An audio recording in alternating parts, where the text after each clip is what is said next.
Good day, I'm Theodore Henry, and this is your JIS News for Thursday, October 13. Government is taking immediate steps to enact legislation to once and for all clear the criminal record of some of Jamaica's national heroes and other freedom fighters who helped clear the pathway to the country's modern democracy. Minister of Culture, Gender, Entertainment and Sport, Olivia Grange, made the announcement in Parliament yesterday, a few days before the country celebrates National Heroes Day. The legislation will directly affect national heroes Paul Bogle, Samuel Sharp, and Marcus Garvey, as well as freedom fighter Tacky. The view has been widely held that the acts for which these national heroes were convicted were not criminal acts of rebellion or treason, but acts of liberation with abundant moral justification carried out in the best tradition of humanity. And that, the minister says, is what promoted the decision to provide a statutory pardon or expungement rather than a royal pardon, which suggests that a criminal act was indeed committed, but the individual is being forgiven.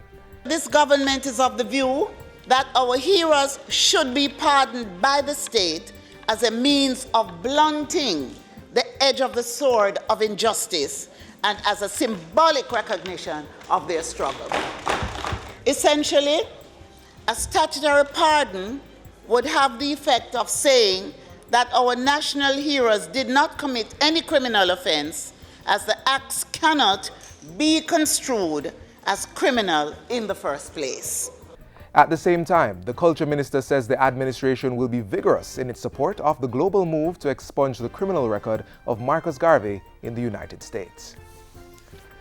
The Economic Growth Council is to meet with the country's leading financial institutions in an effort to improve entrepreneurs' access to financing.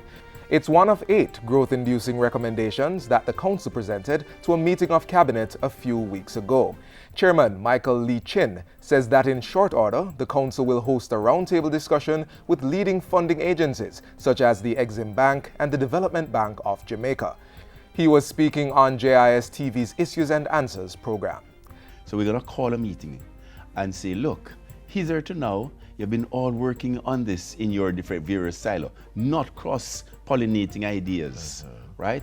As today, what we want to do is to come up with one plan that's put together by all 7 of you entities. So we now have to work together to come up with that one plan.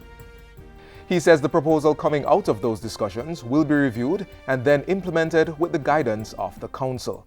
The Economic Growth Council was established in April of this year with a mandate to drive economic growth. Cabinet has given approval to begin the divestment process for Wigton Wind Farm in Manchester. Approval was also given for the commissioning of the valuation of the Wigton Wind Farm Limited by reputable third-party evaluators. The Education, Youth and Information Minister was addressing this week's post-cabinet press briefing. He said approval was also given for the engagement of a financial transactions structure advisor who will make recommendations for maximizing returns for the government. The Betting, Gaming and Lotteries Commission, BGLC, is urging persons to report illegal gambling through Crime Stop's 311 toll-free line. The 311 toll-free line allows members of the public to make anonymous reports. BGLC's partnership with Crime Stop will offer persons cash rewards of up to $25,000 if they provide information on illegal gambling that results in an arrest and charge. According to the Commission's Director of Licensing and Registration, Maurice Thompson, illegal gambling contributes to organized crime in the country.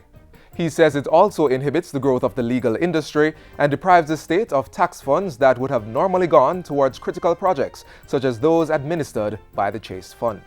When illegal activities takes place that undermines this pool of funds, we see it affects Jamaica in more ways than one.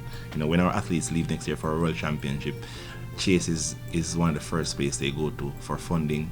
All these basketball, tennis courts they say building inner city communities, it's the Chase Fund that's primarily responsible. A lot of new wings built at hospitals. Chase is also responsible. Mr. Thompson was speaking at a JIS think tank on October 11. And finally, the Caribbean Examinations Council has released the Caribbean Secondary Education Certificate (CSEC) results for Penwood High and other schools that failed to submit their students' SBAs on time. The affected students received ungraded results in a number of subjects. But following the intervention of the Education Ministry, Portfolio Minister Senator Ruel Reid says hard copies of the results were delivered to the Overseas Examinations Council on Monday. Arrangements are being made to have affected schools collect them. In the meanwhile, we have asked CSEC to provide us with soft copies of the results so we will be able to audit for any possible omissions. Minister Reid was addressing this week's post-cabinet press briefing. The issue affected 131 students from Penwood High School, 27 from Portmore Community College, 26 from Haile Selassie High, 118 at Manning's Evening School, and 28 from St. Vincent Stramby Catholic School. To help identify and prevent similar anomalies in the future, the Education Ministry has established a monitoring mechanism to track students' registration information for overseas examinations. And that's it for JIS News Today. I'm Theodore Henry. Thanks for watching.